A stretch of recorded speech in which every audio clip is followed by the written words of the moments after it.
My name is Marco Hanna from PhoneDog.com, and this is the Weekly Bone. We kick off this week with some IFA 2013 news, and we start off with the Samsung Unpacked event. We've been talking about this event, we've known about the Note 3, we've known about the rumors of the Galaxy Gear, and now it's time to talk all about it on the Weekly Bone. So the Samsung Galaxy Note 3 is finally here, and we thought it couldn't get any bigger, but we were wrong. A 5.8-inch display is now basically taking all of the front panel of the Note 3. It is now a 1920 by 1080 panel, so that means a full 1080p display, which is beautiful, and it's also a Super AMOLED display. The specs are also something to smile at because it has a 2.3 GHz quad-core Snapdragon 800 processor and 3 gigabytes of RAM. That means it's a big powerhouse, it's humongous, it's powerful, it's fast, it's going to be LTE on AT&T, Verizon, Sprint.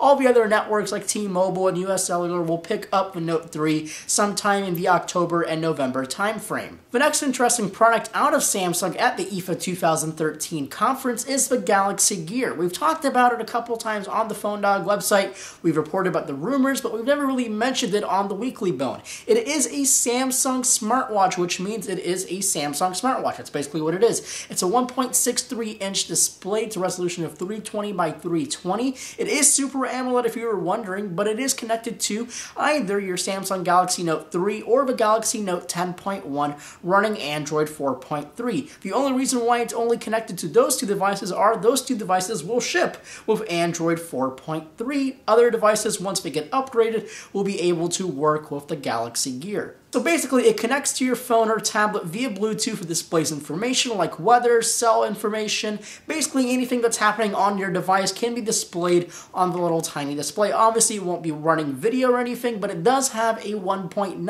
megapixel camera that's capable of taking 720p video and also normal 1.9 megapixel snapshots. The device is kind of controversial because once it was announced, a lot of people gave it slack because, well, it didn't really do anything very special. It was a watch that did watch-like things at a very high price once we figured out how much it will cost.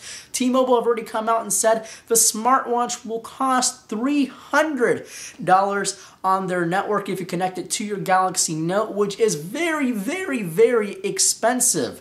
And would you pay $300 for a smartwatch that really didn't do a whole lot of stuff? I wouldn't either. Next up, we're talking about Microsoft Surface tablets. The first Surface tablets were actually kind of successful. They didn't sell in ginormous numbers, but I do know a lot of people who still use a Surface tablet because it actually is a very usable product. It's a laptop and a tablet. It has USB ports and SD card slots, and it runs Windows 8. So all the Surface tablets now are going in the sale bin because the new Surface tablets will be coming very soon, and Microsoft themselves have now sent out invitations about their September 23rd event in New York City, which means a new Surface tablet will be announced, new specs, new hardware, new models maybe, new sizes we can see. We'll have to wait and see, but all we do know is to expect some Tegra 4 quad-core processor goodness in there, more RAM, maybe even a 1080p display on the new Surface tablets, but all we know is it's definitely going to be a big step for Microsoft to take. Well, that's all the time I have for this week's episode of The Weekly Bone. You can follow me on Twitter at PhoneDog_Marco, and I'll see you guys in the next video.